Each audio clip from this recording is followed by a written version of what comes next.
السلام علیکم، welcome to my channel free speak.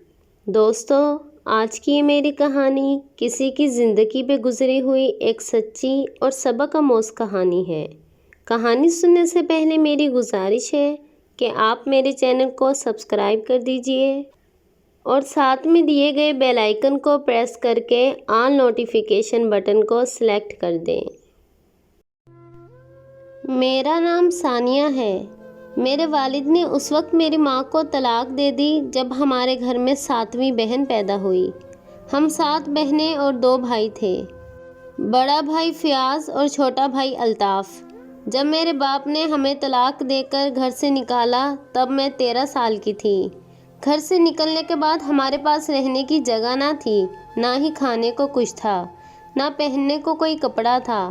ہم لوگ ایک ورک شاپ کے پاس کھلے آسمان کے تلے رہنے لگے اور کبھی بارش آتی تو ریلوے پھاٹک پر بنے 2 چھوٹے چھوٹے برآمدے ٹائپ کمروں میں گھس جاتے۔ میری ماں نے قریبی گھروں میں کام ڈھونڈنا شروع کر دیا۔ میں، میری بہن، میری ماں، ہم تینوں کام کرنے لگی۔ چھوٹے 3 بہن بھائی کچرے سے کھانے کی چیزیں، پلاسٹک اور ردی اٹھا لاتے۔ یوں گزارا ہونے لگا۔ ہم نے کپڑے سے جھگی نما گھر بھی بنا لیا۔ قسمت میں آزمائش ابھی باقی تھی کہ میری ایک بہن اور بھائی جو کچرے سے پلاسٹک اکٹھا کرنے جاتے، ان کا ایکسیڈنٹ ہو گیا۔ بہن موقع پر ہی مر گئی۔ بھائی کو ہسپتال منتقل کر دیا گیا۔ میں بھائی کے ساتھ ہسپتال میں رہی اور اماں نے جن صاحب کے گھر ہم کام کرتے تھے ان سے کہہ کر میری بہن کا رات کے اندھیرے میں جنازہ کروایا، مگر ہمارے پاس اتنے پیسے نہیں تھے کہ قبرستان میں دے کر قبر کی جگہ لے سکتے۔ مجبوراً وہیں ریلوے لائن کے قریب ہی گڑھا کھود کر قبر کی مانند بنا دیا گیا اور وہیں میری بہن کو دفن کر کے اوپر سے جگہ برابر کر دی گئی تاکہ پولیس تنگ نہ کرے۔ دوسری طرف بھائی کے علاج کی وجہ سے گھر میں فاقوں کی نوبت آ گئی تھی۔ لوگ ہمیں رزق دے دے کر بھی تنگ آ چکے تھے۔ اب رزق کی بجائے جسم کا مطالبہ کرتے اور ساتھ میں قرض معاف کر کے اور رقم دینے کا لالچ بھی دیتے، مگر میری ماں انکار کر دیتی۔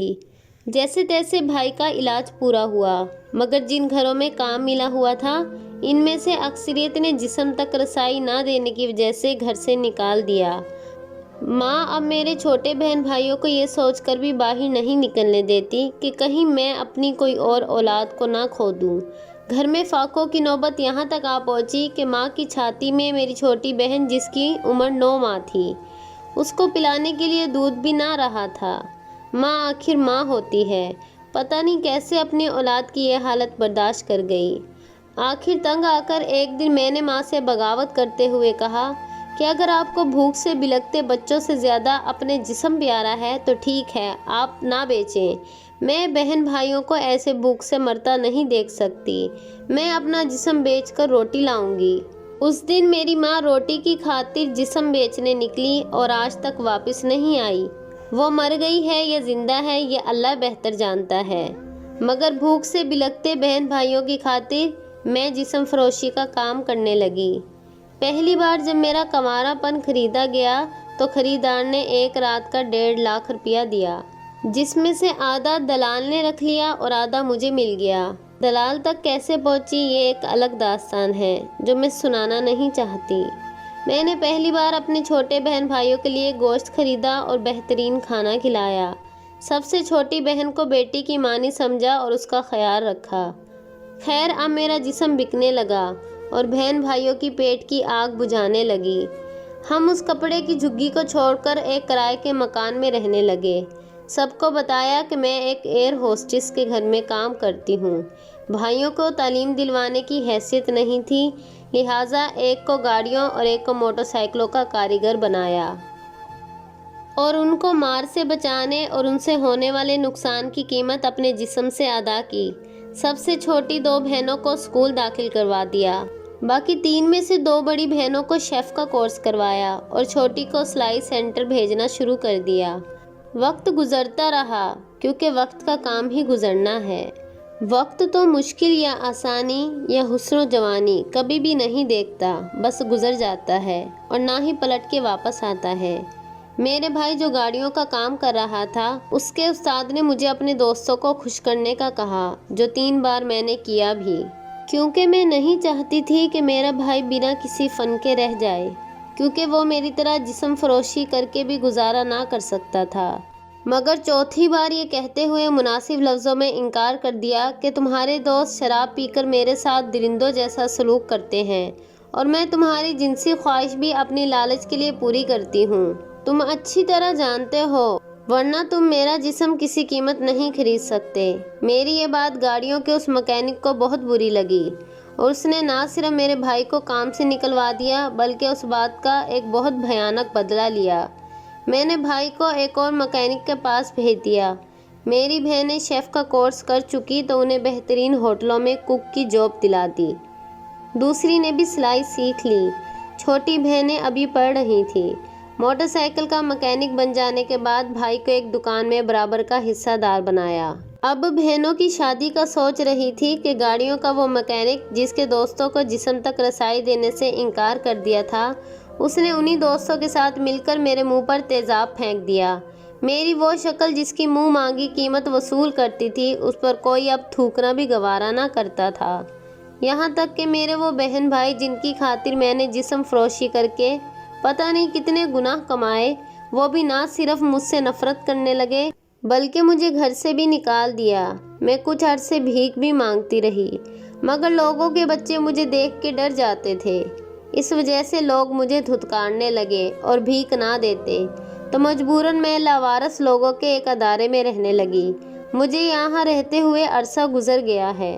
میرے بہن بھائیوں نے میری خبر بھی نہ لی، مگر میں آج بھی سوچتی ہوں پتہ نہیں میری بہنوں سے کسی نے نکاح کیا ہوگا یا نہیں، میرے بھائیوں کو کوئی رشتہ ملا ہوگا یا نہیں۔ یقین کریں میں نے اپنے بہن بھائیوں کے لیے جن حالات کا سامنا کیا، ایسے تو سگے والدین بھی نہیں کرتے، بلکہ وہ ایسا سوچنے سے پہلے مر جانے کو ترجیح دیتے ہیں۔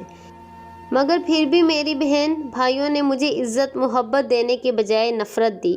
میں اکثر بہن بھائیوں کو یاد کر کے روتی ہوں تو میری ساتھی عورتیں جن کے دکھ شاید مجھ سے بھی بڑے ہیں، مجھے تسلی دیتے ہوئے رو پڑتی ہیں۔ گزشتہ روز باہر نکلی تو واپسی پر ایک جگہ ٹریفک جیم کی وجہ سے ٹھہرنا پڑا۔ میں جو اپنے ہی خیالوں اور سوچوں میں گم تھی، سامنے ایک رکشے پر نظر پڑی۔ میں نے اپنا منہ لپیٹا ہوا تھا۔ اس رکشے میں 3 خواجہ سرا بیٹھے ہوئے تھے۔ جیسے ہی میری نظر ان پر پڑی، ان میں سے ایک کم عمر خواجہ سرا مجھے دیکھتے ہی بے اختیار کھل کر مسکرایا۔ وہ مسکراہٹ اتنی بے ریاں، خالص اور پرخلوص تھی کہ بے اختیار میں بھی مسکرانے پر مجبور ہو گئی۔ گاڑیاں رواں دواں ہو گئی۔ وہی بے ہنگم سا شور فضا میں گونجنے لگا۔ لیکن میں یہ سوچنے پر مجبور ہو گئی کہ کتنے اچھے ہیں یہ لوگ جو مسکراہٹ دیتے ہیں لیکن چھینتے نہیں ہیں، مکمل انسانوں کی طرح جو میک اپ کر کے چہرے کے خد و خال ڈھانپ لیتے ہیں، لیکن منافقت کا ماسک پہن کر نہیں ملتے، لبادے پہن کر نہیں ملتے، لیکن ان کے ٹھنڈے مزاج کو سلام پھر بھی برا نہیں مانتے، ان غلطیوں کی بھی سزا نہیں دیتے جو آپ نے کی ہوتی ہے۔ ان کی بے سروپا باتیں، بے ڈھنگ آواز اور تالیوں کی آواز ان خوبصورت لب و لہجے والوں سے لاکھ درجے اچھی ہوتی ہے، جو اسی لب و لہجے میں بہت آرام سے بہت کچھ تباہ کر دیتے ہیں۔ ان تمام نامکمل انسانوں کو سلام۔ کاش ہم لوگ بھی مکمل انسان ہوتے، صرف انسان ہوتے، انسانی لباس میں چلتے پھرتے دشمن نہ ہوتے، کاش کہ نہ ہوتے۔ مجھے افسوس ہے کہ میرے سگے بہن بھائی مجھے چھوڑ گئے، انہوں نے کبھی مجھے پلٹ کر نہ دیکھا۔ میں آج اسی لاوارث ادارے میں رہ رہی ہوں اور اپنی زندگی کے دن گزار رہی ہوں، لیکن میں جس حال میں بھی ہوں میں خوش ہوں۔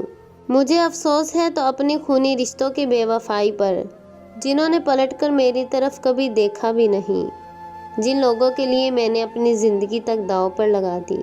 میں نے اپنا سب کچھ داؤ پر لگا دیا۔